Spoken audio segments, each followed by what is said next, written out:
Donc si j'ai bien compris, vous avez envie de partir en mission humanitaire pour aider ceux qui en ont besoin? Oui, oui. Vous êtes médecin? Non. Chirurgien? Non. Ah, infirmier?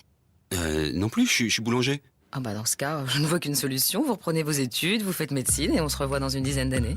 Ah, d'accord. Ah, j'adore l'imagination des publicitaires, des médecins. Bienvenue, mais pas les boulangers. Bonjour Anne Pastor.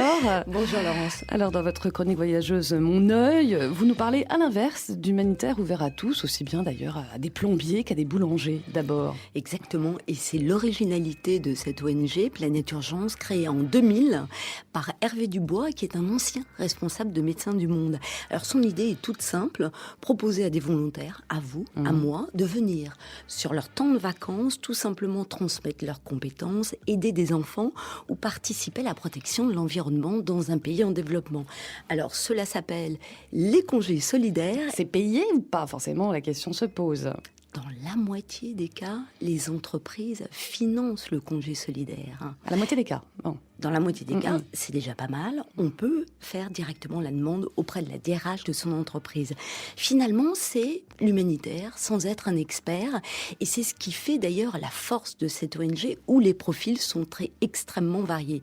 D'ailleurs, lors de la réunion et la formation préparatoire avant de partir, il y avait une couturière, un commercial, un informaticien et même une directrice des ressources humaines. Non. Il y a des femmes aussi. J'ai l'impression qu'il y a plus de femmes que d'hommes, d'ailleurs. 65%. Ouais. Alors, tous vont partir dans quelques semaines. Pour certains, même, c'est la première fois qu'ils vont quitter l'Europe. Et ces 2 jours de formation sont une grande plongée dans le monde de la solidarité internationale, avec ses codes et surtout sa priorité, la sécurité. J'aimerais vous demander ce que recouvre pour vous la notion de sécurité en mission. Qui voudrait me donner une idée? Anouchka. Sécurité sanitaire et civile. D'accord. Je vais dire oui, la notion de sécurité, c'est pour soi-même d'abord, que vis-à-vis des infractions locales, je dirais de l'attitude qu'on peut avoir dans un pays qui par rapport à la loi bien sûr, mais aussi par rapport aux traditions, ce qu'il faut faire, pas faire, etc. La question des comportements, autrement dit. Hein. D'accord. Est-ce que quelqu'un a une autre idée? Avoir un regard très observateur. Ok. En l'occurrence, on a une mission sur Madagascar qui est très fortement marquée par les fadis, les interdits, le culte des interdits, voilà. Et ça, c'est quelque chose qu'il va falloir énormément qu'on puisse se renseigner en amont et en aval pendant la mission. Ok. Est-ce qu'il y a des attitudes ou des choses à dire ou à ne pas dire dans notre position de femmes en mission là-bas? Pour commencer peut-être par la question du rôle et de la place des femmes. Vous êtes nombreuses en fait dans le groupe d'aujourd'hui à partir et vous représentez 60%, 65% des volontaires qui partent en mission avec Planète Urgence. Donc effectivement c'est une bonne question à poser. De la même manière que vous n'allez pas en 15 jours apprendre le français à des gens qui ne parlent pas français ou que vous n'allez pas apprendre à lire ou à écrire à des gens qui ne savent pas lire ou écrire, vous n'allez pas en 15 jours révolutionner l'image et la position et la place des femmes dans les pays où vous allez. Vous n'êtes pas pour autant obligé de vous marcher dessus ou de nier votre identité. Vous êtes qui vous êtes.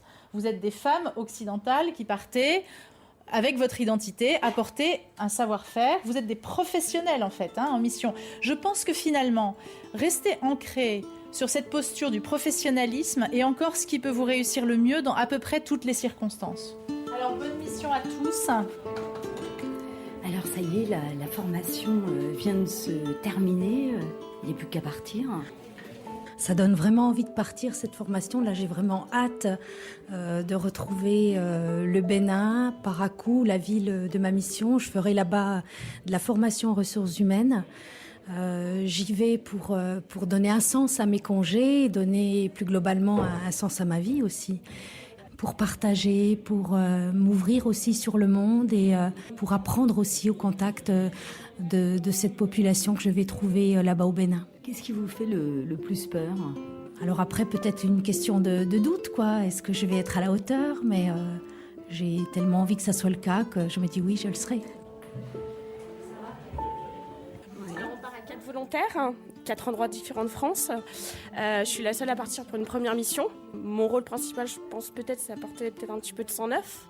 Sachant que de toute façon, on n'est tous pas du métier. Et c'est surtout le savoir-être qui va surtout payer. Alors vous faites quoi dans la vraie vie? Je suis au service clientèle. Catherine, vous, Anna, finalement, vous partez au même endroit, dans la même mission? Dans la même mission, oui. Du soutien scolaire encore à des enfants. J'ai commencé en 2009 par une formation secrétariat à des jeunes filles au Bénin. J'ai poursuivi en 2010 par du soutien scolaire à des jeunes orphelins au Bénin aussi. Et en 2011, j'ai eu le plaisir de retrouver le même groupe, ce qui est exceptionnel quand même. Donc j'ai pu voir l'évolution de ces enfants. Parce que là, cette année, je repars mais à Madagascar pour du soutien scolaire alors que je ne suis pas du tout institutrice. Qu'est-ce que vous en avez tiré à titre personnel? Oh là là, beaucoup d'émotions, beaucoup de partage, beaucoup d'échanges, des journées très riches. Qu'est-ce que vous avez l'impression de leur apporter? Peu de choses, beaucoup. Mais le fait de savoir écrire son prénom à la fin des 15 jours me conforte, on va dire. Savoir qu'ils savent faire un Z à l'endroit et non pas le Z à l'envers, ou Pascaline avec un C et non pas Passaline. Vous en avez des larmes aux yeux. Oui, je suis très émue. C'est plein de souvenirs. Parce qu'il n'est pas un jour sans que je parle des enfants ou de Planète par lui-même. Ou voilà, quoi. Ah, ça y est, vous êtes déjà parti dans votre tête? Je disais oui parce que le billet d'avion, les billets de train sont déjà là, les cours sont déjà préparés. Donc ça y est, quoi, la formation est finie aujourd'hui. Donc ça y est, on a un pied dans l'avion, on va dire.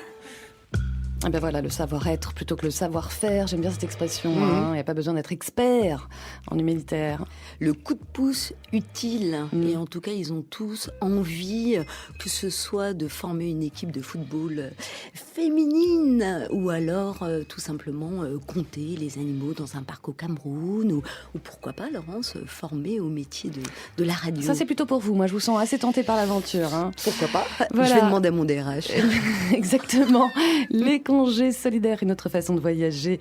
Mon œil à réécouter sur franceinter.fr. Merci beaucoup, Anne. À tout bientôt.